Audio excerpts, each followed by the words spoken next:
The kumquat tree is dropping her fruit, and winds of change have shifted the morning breeze this week, bringing a subtle hint of winter frost to the air.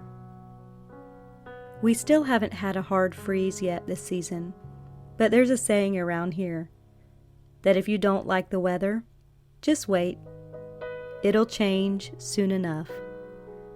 With the onset of cooler temperatures, I'm reminded of a trip my mom and I took together several years ago.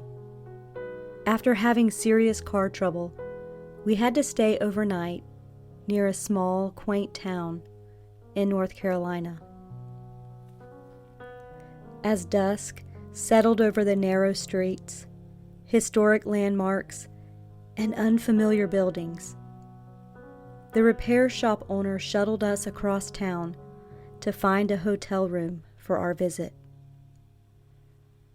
Staring out the window, I noticed the charming details of the architecture around us and felt as though we'd stepped back in time to a picturesque city of days gone by.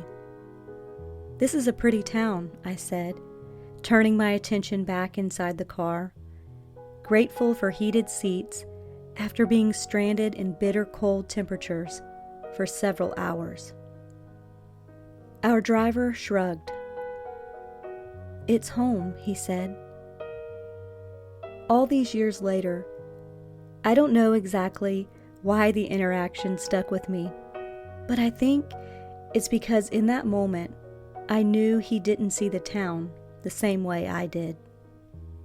As an outsider, everything was new and fresh to me, and I noticed the intricate details of what had become ordinary and unspectacular to those who grew up around it every year of their life.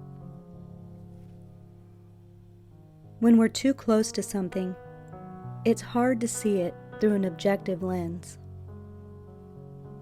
As I struggle with personal doubt in my own life and work to overcome fear and insecurity, I realize my interior landscape isn't much different than my external surroundings.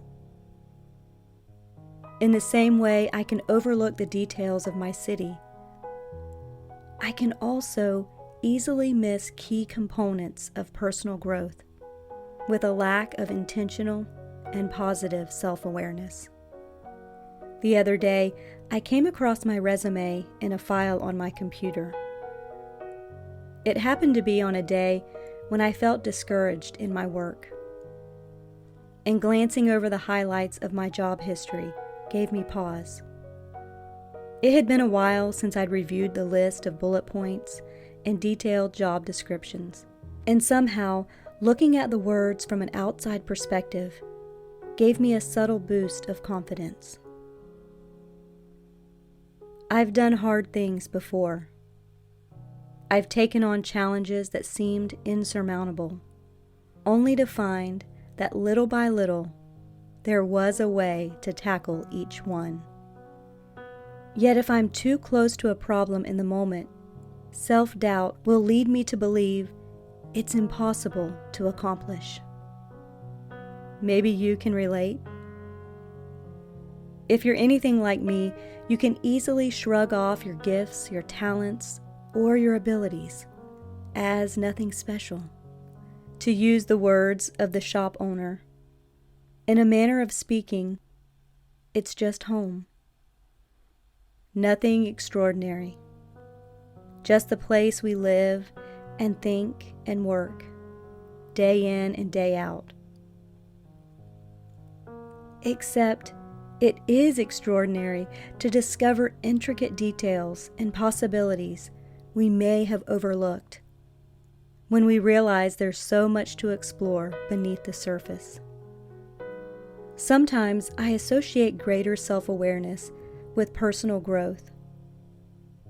This week, though, I've been considering how it also unlocks the areas of our life and mind where we've already achieved growth, but struggle to see it.